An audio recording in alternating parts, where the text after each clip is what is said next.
If something in your relationship feels off, but you can't explain why. If you've spent years trying harder in the relationship and yet it just keeps hurting, this space is for you. Welcome to the Covert Narcissism podcast.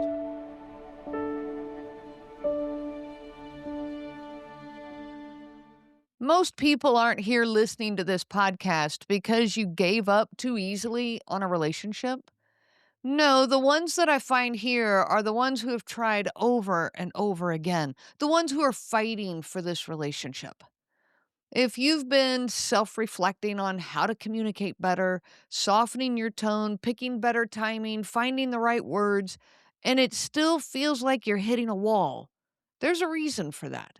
And today we're going to talk about why this dynamic does not respond to all that effort the way a healthy relationship does. If you haven't listened yet to last Sunday's episode, it was called Navigating the Confusion of Covert Narcissism, What is Actually Wrong in My Marriage. I want to gently encourage you to start there when you have the chance.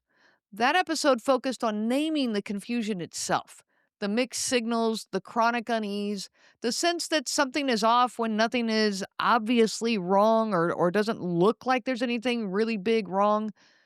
Today's episode, though, is the natural next question that follows that one, once you've named that confusion.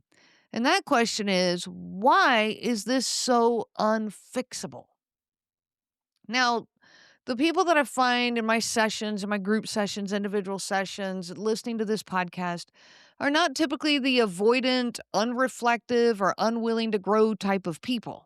In fact, you've done what relationship experts strongly recommend. You've practiced clear communication, using I statements to talk about my feelings, using we statements to talk about us, choosing your words carefully, being, empathetic and caring and trying to use words that are soft and not offensive, trying to explain your experience without attacking. You've worked on emotional regulation, learning to pause, to breathe, to respond instead of to react. You've paid attention to your tone and your delivery, softening your voice so that you won't escalate things. You've chosen better timing, waiting until the stress was lower and so that the moment can feel safer. You've engaged in your own self-reflection, asking yourself hard questions about your own behavior, your own triggers, your own childhood wounds, your own weaknesses. You've done a lot of work on you. And in healthy relationships, this matters. These tools that I just have mentioned, they make a difference. They create safety. They build trust. They encourage growth. They lead to repair in the relationship between you and your partner. These changes that take place in you, they're seen, they're validated, they're appreciated, and they're even reflected back in your partner's behavior. When two people are both oriented towards understanding, accountability, growth, communication improves and the relationship actually deepens. Effort, all that effort you put in, it leads somewhere, and it leads to somewhere good. But here's the part that no one prepares you for when you're dealing with a covert narcissistic relationship. Healthy relationship tools only work when both people are oriented towards repair and growth. The regular communication tools and relationship building skills, they don't work with a covert narcissistic partner. This is one of the reasons why marriage counseling doesn't work. And you hear that all the time. Don't go to marriage counseling with a covert narcissist. And you can go. You might learn a lot from it. Just be careful what you expect from it. Marriage counselors often approach these relationships with the same healthy relationship tools that I just named. Things like clear communication, emotional regulation, your tone and delivery, being able to self-reflect. These are great tools, but you've tried them through your entire relationship. They just don't work when you're dealing with a covert narcissist. If one person is working towards understanding, but the other person is working towards deflection, towards avoiding responsibility, preserving control, protecting their own self-image, then those same tools, they don't build connection. All they do is drain the person that's using them. I hear this story again and again in the people I work with. I've been reading the books. I'm going to therapy. I'm trying to say things differently. I'm trying to be more understanding. I'm trying to not react or get defensive. I'm trying not to be too much or too sensitive. And still, nothing changes. The conversation still stays circular. Everything still stays my fault. Their behavior still stays the same.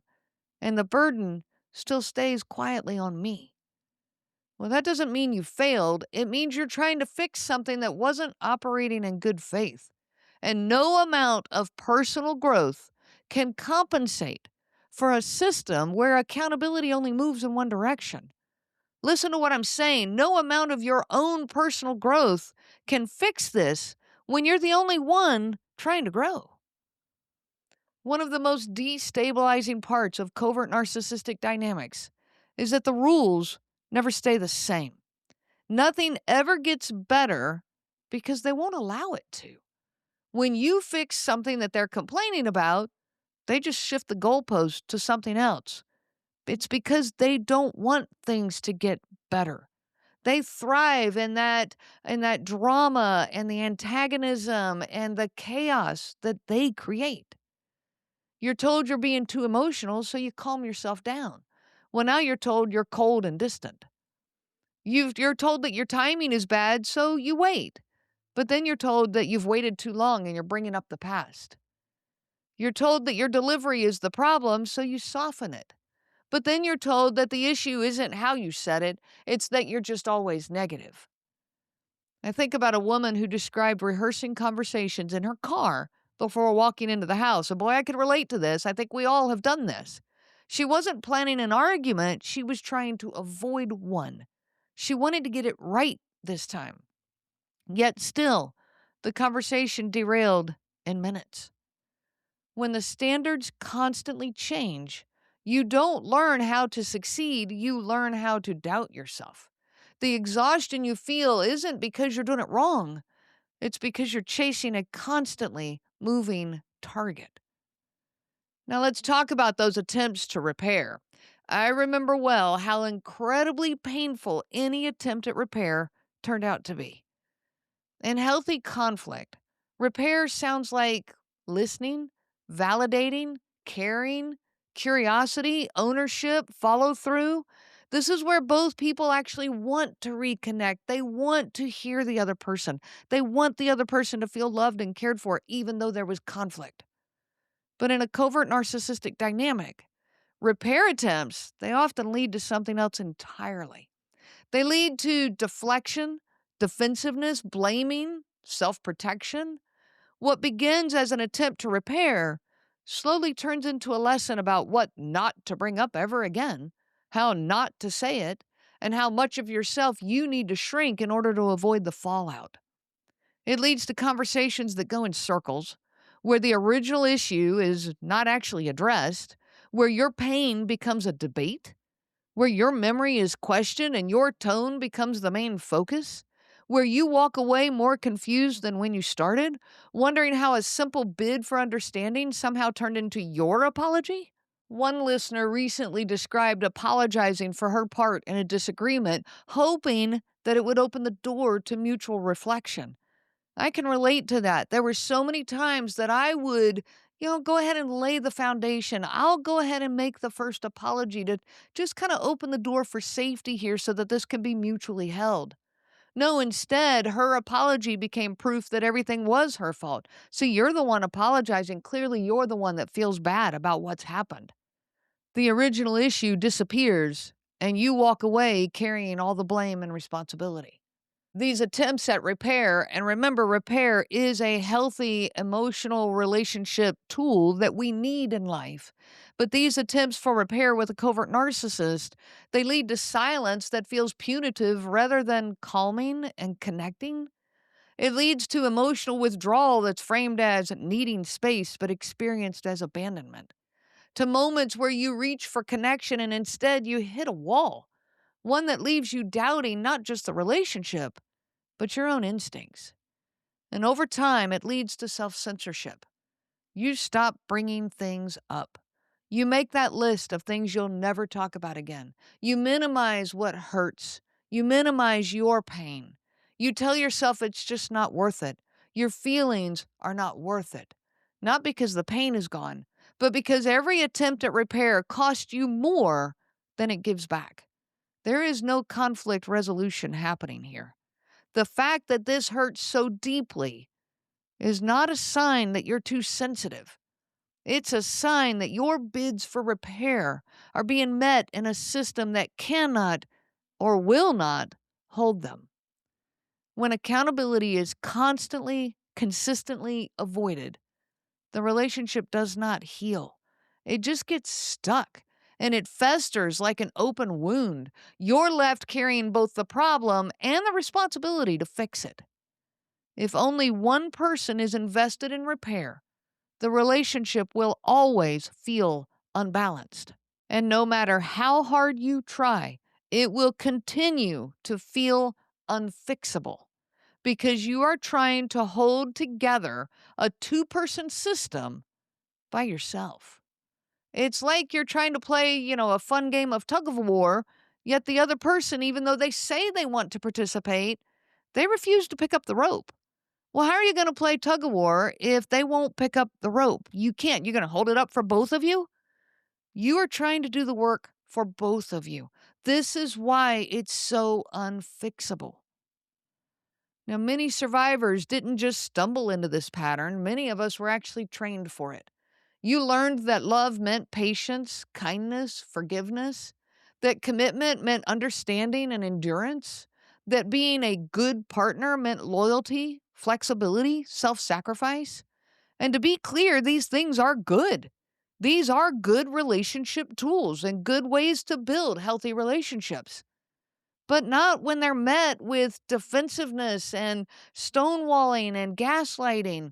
No, when they're met with patience, understanding, flexibility, and self-sacrificing, then these are good relationship skills. In other words, when they are reciprocated, then a beautiful relationship grows. But in your relationship with a covert narcissistic person, you believe that they will be reciprocated. You explain things more clearly. You give more grace. You work on yourself yet again. But over time, trying harder doesn't make things better. And in fact, it makes them worse. Because now that trying harder becomes self-abandonment. Because you've been praised for being the reasonable one, the calm one, the one who holds it together. But you don't realize how much of yourself you've sacrificed just to keep the peace, just to survive, and sometimes barely survive. Many people expect that once they recognize the covert narcissistic patterns, everything now makes sense. And now we can fix this. We can work on it. Things will get better. But no, things often get worse. I was one who believed, now that I see what it is, now that I understand what's going on, now we can fix it. Now I can find the right words. Now I can help them to understand what's happening here. But that didn't work out so well. So now when you've got your eyes open, you see the patterns more clearly. And once you see it, you cannot unsee it. But you also stop minimizing your own pain. You start putting some energy into that long overdue self-care. You realize how long you've been carrying this alone, and you feel very isolated. So when you put in all the effort into fixing this and you get hopeful that, hey, now we have answers, now we can fix it, and yet it doesn't again and again and again, you start hitting that wall of despair. Your nervous system just can't take it anymore. That awakening that you're going through can feel like grief, anger, confusion, frustration, sometimes even panic.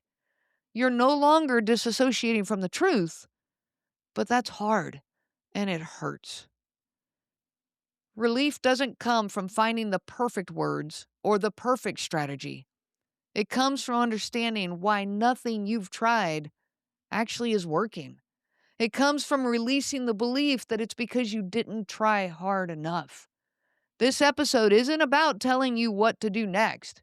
It's about helping you to stop asking, what am I doing wrong? Or what is wrong with me? Instead, start recognizing all the effort that you have put in. No, you're not perfect. None of us are. But when you are in an environment of repair and reciprocal healthy relationship skills, then you get the opportunity to be less than perfect and to grow and mature in life, to learn from your mistakes, and to find repair and safety. But when you are not in that type of environment, you drown in your own humanness, your own imperfections, your own inability to be good enough for them, whatever that means, and it changes on a daily, sometimes hourly basis. Your imperfections, in other words, your humanness, is not the problem here. The environment is. If you've been listening today and quietly wondering if you're losing your mind, I want you to hear this clearly. You are not crazy. You are responding normally to a deeply confusing dynamic.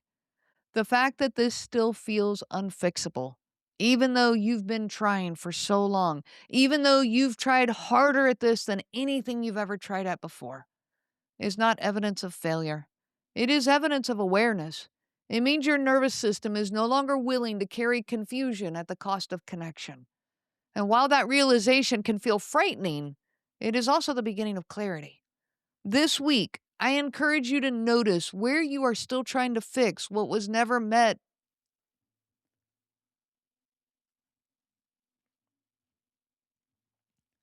This week, I encourage you to notice where you are still trying to fix what has never met you halfway. Not to judge yourself for it, but to simply observe. Pay attention to the moments when you automatically explain, or soften, or justify, or overfunction in hopes of keeping the peace. Let that noticing be gentle. Just watch with curiosity. You don't have to change anything yet. You don't have to decide anything yet. Just begin to see the difference between the effort that builds connection and the effort that drains you. That awareness alone is the beginning of returning to yourself. Next Sunday, we're going to take this one step further. We'll talk about normal marriage struggles versus covert narcissistic dynamics, because not every hard marriage is abusive and not every difficult person is a narcissist.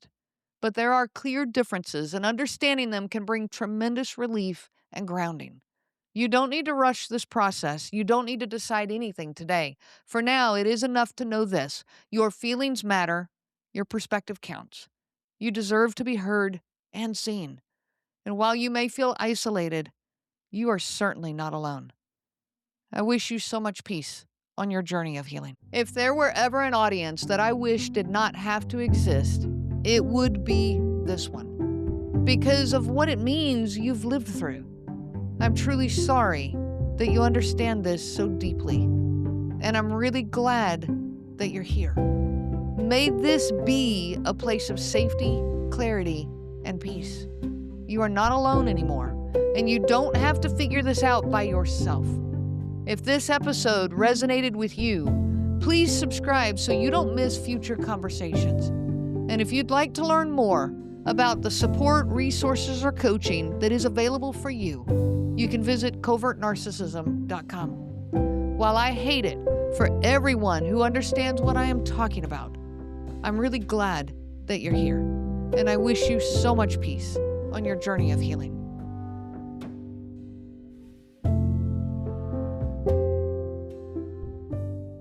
The information provided by Renee Swanson, Covert Narcissism Podcast, and CNG Life Coaching is for educational purposes only and is not to be used for diagnosis purposes. It is not intended to be a substitute for clinical care.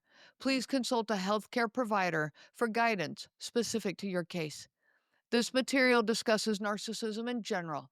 Renee shares stories from her personal experience as well as from those that she has worked with for several years.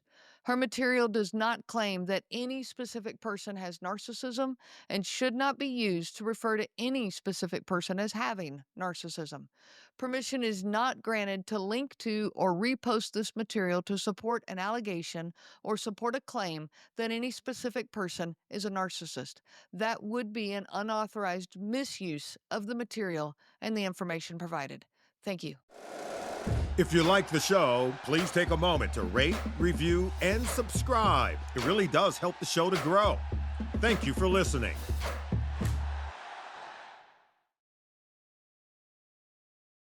Did you grow up with a Jekyll and Hyde parent, the kind you had to tiptoe around just to keep the peace? So did I. I'm therapist Tori Wixel. Every Tuesday on my podcast, You're Not Crazy, I talk about what it's actually like to grow up with a toxic parent. We dive into the reality of what it means to be a cycle breaker and an emotionally healthy adult when all you saw growing up was what you didn't want to do. If you're ready to stop questioning your own sanity, tune in to You're Not Crazy wherever you listen to podcasts.